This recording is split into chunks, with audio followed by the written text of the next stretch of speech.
प्रवचन का प्रारंभ मैं वेदव्यास के इस श्लोक के माध्यम से कर रहा हूं।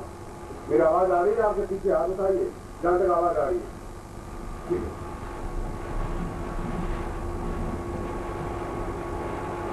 वेदव्यास इस श्लोक में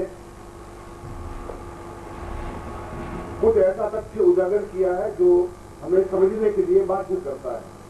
वेदव्यास वो ऋषि हैं जिन्होंने ऋग्वेद काल से लगा करके और परिचित काल तक जो कुछ भी घटनाएं घटित हुई आर्यों की, आर्य कहां से सिंधु नदी से रवाना हुए, क्या हुआ, कैसे ऋग्वेद की रचना हुई, कैसे पुराण बने, किस प्रकार से उन्होंने साधनाएं की, कौन से मंत्र थे, उनकी जीवन की घटनाएं क्या थी, उन सबको जो एक जगह एकत्र किया उनको पुराण कहा गया।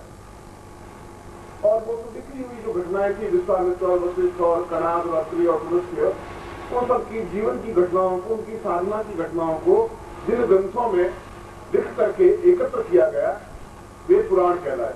इसीलिए वेदव्यास को बहुत महत्ता दी गई है।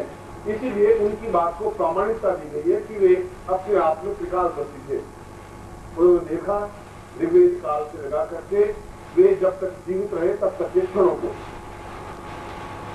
इस श्लोक में भी ऐसी बात संपादन की गई है द्वापर युग के कृष्ण की बात। जब कृष्ण बड़े हुए ग्वाल वालों के बीच में और एक राजा का पुत्र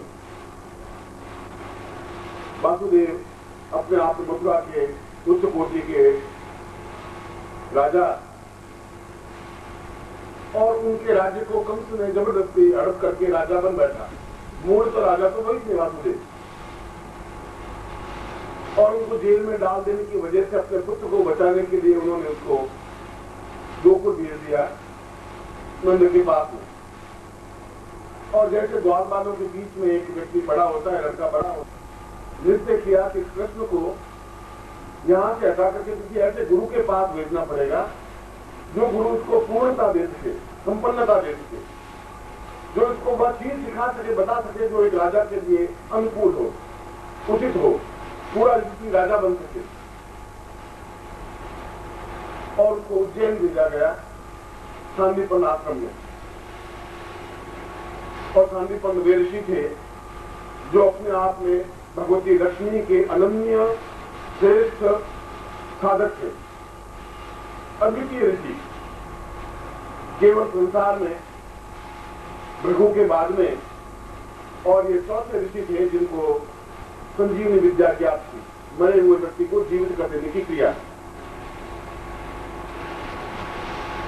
उत्तर प्रदेश में मथुरा के पास में गोकुल और वृंदावन के पास में तो सैकड़ों गुरु होंगे, उनके कुलगुरु भी होंगे, मगर शेर सांदीपन आश्रम के पास भेजने और सांदीपन के पास भेजने के पीछे मकसद इतना ही था कि इस श्लोक में वेदव्यास ने कहा कि पहली लाइन में वासुदेव ने अपनी भावना व्यक्त की है कि कृष्ण, मैं तुम्हें एक मामूली बालक के रूप में नहीं देखना चाहता, एक सामान्य व्यक्ति के रूप में भी नहीं देखना चाहता। ऐसे अगर मेरे 1000 पुत्र भी हो जो तारों की तरह टिमटिमाए, ऐसे 1000 पुत्र भी मुझे नहीं चाहिए। इसकी अपेक्षा तो मैं एक पुत्र ही ज्यादा चाहता हूं जो सूर्य के समान प्रखर तेजस्वी हो, विदित्यमान हो, चमकीला हो, रोष से युक्त हो। 1,00,000 तारे भी क्या करेंगे आपसे? और मैं तुम्हें ऐसा सूर्य बनाने के लिए सांदीपन के पास भेज रहा हूं 2 बातों के लिए। मेरी इच्छा है कि तुम वहां, और जब तक घर में लक्ष्मी प्राप्त नहीं हो पाएगी तब तक जीवन में पूर्णता भी नहीं प्राप्त हो पाएगी। जीवन एक अधूरा सा रहेगा, मरा हुआ सा आदमी रहेगा, चाहे वह राजा हो, चाहे सामान्य व्यक्ति हो, चाहे गृहस्थ हो, और चाहे सन्यासी हो, चाहे योगी हो। और सन्यासी का बहुत बड़ा आश्रम नहीं है, मठ नहीं है, 5,000 शिष्यों को भोजन कराने की क्षमता नहीं है, तो मठ भी उजाड़ रहेगा, वो भी जीवन में सफलता नहीं पा सकता।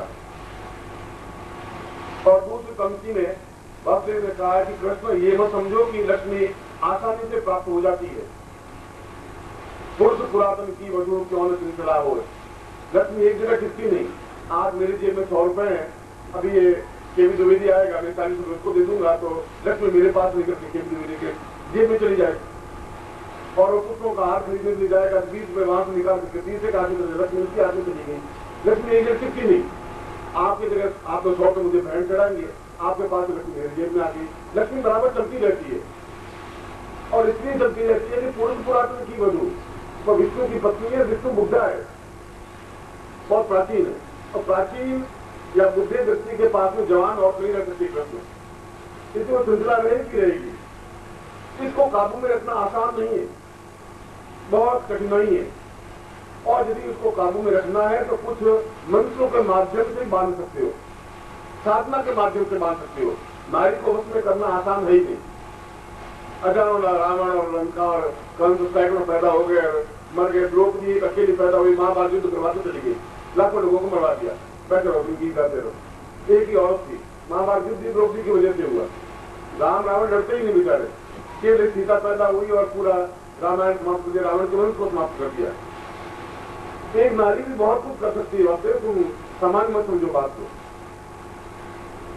और इसीलिए मैं तुम्हें शांतिपन के पास ले रहा हूं कि तुम भाई यशस्वी और सूर्य के समान उद्भट, उज्ज्वल और अनुपमीय लक्ष्मीपति बन सको। ऐसा साम्राज्य की तुम्हारे मुकाबले में कोई साम्राज्य नहीं है। इस श्लोक में 2-3 बातें स्पष्ट हुई। वह उसके अनुभव की बात थी कि एक तो यह कि बिना साधनाओं के लक्ष्मी प्राप्त नहीं हो सकती, परिश्रम से लक्ष्मी प्राप्त नहीं हो सकती। जैसा कि कल भी मैंने आपको समझाया, आप परिश्रम करके तो केवल दिन भर में 100, 200, 250, 500 रुपए कमा सकते हो, उससे जीवन यशस्वी नहीं बन सकते, सूर्य के समान तेजस्वी नहीं बन सकते, बेटा टाटा नहीं बन सकते। और दूसरा यह कि साधना करने पर भी लक्ष्मी को कंट्रोल करना, नियंत्रित करना बड़ा कठिन काम है, वैसा आसान नहीं है। वह तो एक जगह से दूसरी जगह, तीसरी जगह घूमती रहती है, उसको अपने आप में बांध करके रखना संभव नहीं है। इसीलिए विश्वामित्र ने कहा था कि मैं इतने सालों तक तेरी साधना करने के बावजूद भी अगर तू नहीं आई है तब मैं तब तक प्रयोग करूंगा, और मैं उस स्थिति को लाके खड़ा कर दूंगा, तुझे मेरे घर में आना ही पड़ेगा और मेरे घर में रहना ही पड़ेगा। उस वाणी पर मधुरता के साथ ऐसा बोलेंगे कि जो हर हर महादेव बोलना है भी तो एक अमृत वाणी बोलना है। और जैसे बेल पेड़ का सहारा लेकर के ऊपर बढ़ जाती है, उसी प्रकार से पेड़ का सहारा आप लेकर के बढ़े। बेलियों का सब ये है, बेल और बेल अपने आप में बढ़ नहीं सकती, उसके लिए किसी तने की जरूरत है, ये सहारे की जरूरत है। और आप भी अगर बेल हैं तो आप ऐसी आवाज निकालेंगे तो पूरा पेड़ आपको मिलेगा ही मिलेगा, जिसके तने के सहारे आप ऊपर पहुंच जाएंगे।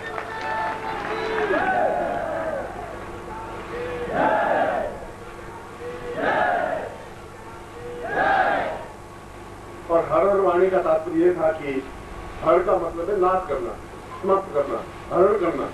जो भी मेरे पाप है, मेरे दोष है, मेरे छल है, मेरे कपट है, मेरी न्यूनता है, मैं साधना नहीं कर पाता हूँ, उसका हरण हो जाए, समाप्त हो जाए, और मैं अमृत वाणी युक्त बोल सकूं, साधना कर सकूं।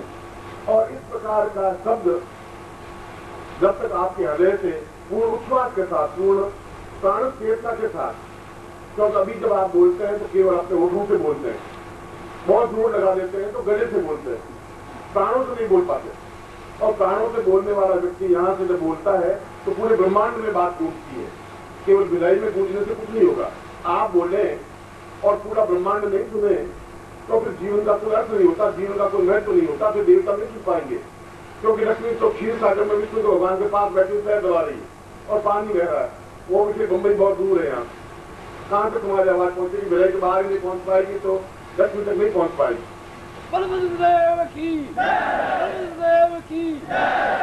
और इसीलिए कल मजबूरी में मैंने आपको आपकी जाति, आपका रंग, आपका स्वभाव, आपका शरीर समझाना पड़ा था कि तुम गीदड़ नहीं हो, गीदड़ों के आसपास पैदा हुए हो तो तुम शेर, परवरिश तुम्हारी किसी और ढंग से हो गई है, और तुमने अपने आप को सियार समझ लिया कि हम कुछ नहीं कर सकते, एक हुआ कर सकते, आवाज निकाल नहीं सकते और डूब जाएंगे। आवश्यकता है तुम्हें एक ओंकार भरने की, एक प्राण चेतना जागृत करने की, आवश्यकता बेल बनने की और ऊपर उठने की क्रिया। बेल बंद भी मर जाए तो बेल तक उठाएगा नहीं, उसकी इच्छा हो मैं ऊपर उठूं और फिर कोई ऐसा सहारा मिल जाए।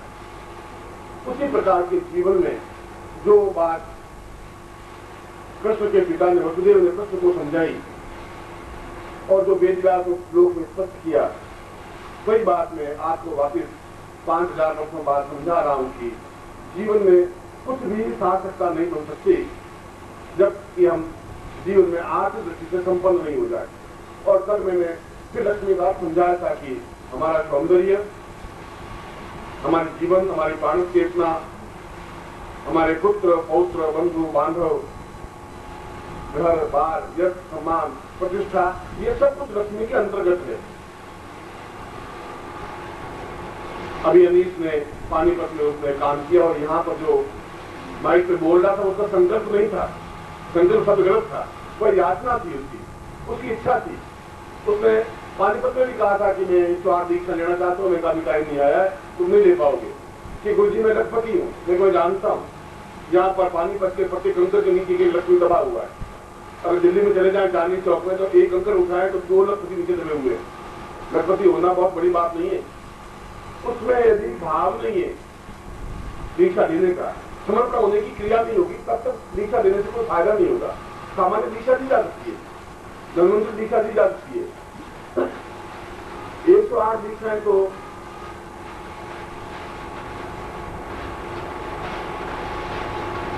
देने का तात्पर्य है कि उस व्यक्ति को विश्वामित्र बना दिया जाए। 108 दीक्षा देने का तात्पर्य को संजीवनी और सान्निध्य बना दिया जाए। 108 दीक्षा इतनी सामान्य सहज नहीं है। वह तो एक बहुत बड़ा सौभाग्य शिष्य का हो कि उसमें भावना जगे, और उसकी भावना जगने से गुरु नहीं दे सकता, देता ही नहीं। वह तो जुलाई के बाद में जहां जा भी जाता हूँ जाता पीछे आता ही है, केवल इसी भावना से आता है। हर जगह यही कहता है कि मुझे अब टाइम आ गया है, मेरा भी टाइम नहीं आया तुम्हारा, जब टाइम आएगा मैं तो समझा दूंगा।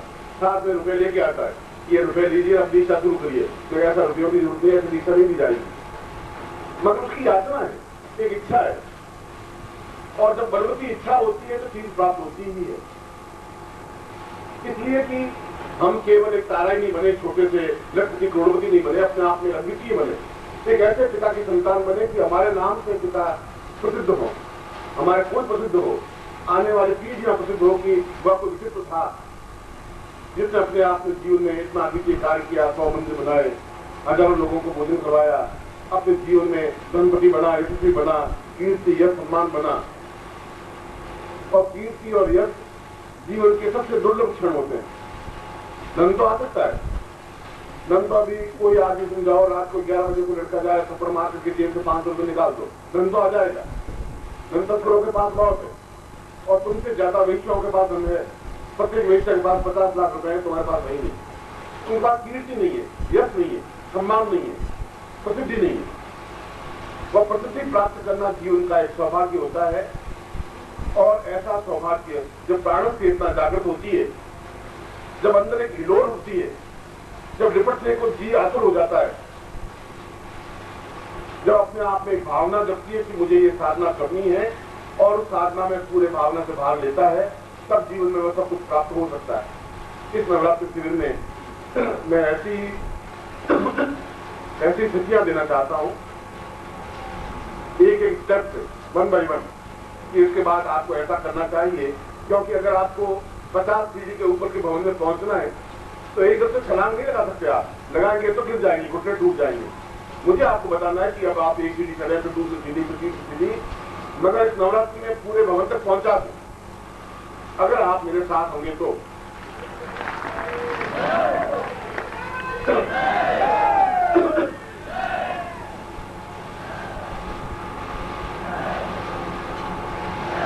ये तो यहाँ का एक मौसम है, और मिलाई नगर में मेरा सौभाग्य है कि मैं कम से कम अभी तक 25 करोड़ मच्छरों के संपर्क में आ चुका हूँ। भारत से निर्मित है। एक पारमेश्वरी सिद्धि के माध्यम से सब कुछ प्राप्त नहीं हो पाएगा। एक पारमेश्वरी के माध्यम से हम धन का एक रास्ता बना सकते हैं, लक्ष्मी प्राप्ति हो सकती है। एक व्यक्ति मजदूर भी होता है, उसके 2 आंख नाक कान ही होते हैं। एक आदमी उससे ज्यादा बिजनेसमैन होता है, उसके भी 2 आंख नाक कान, दोनों एक जैसे ही होते हैं। फिर विद्वान होता है, उसकी नाक कान आंख ही होते हैं। एक अत्यंत करोड़पति होता है, उसके भी वैसे आंख नाक होते हैं। सबसे होता है, शरीर तो सबका एक जैसा है।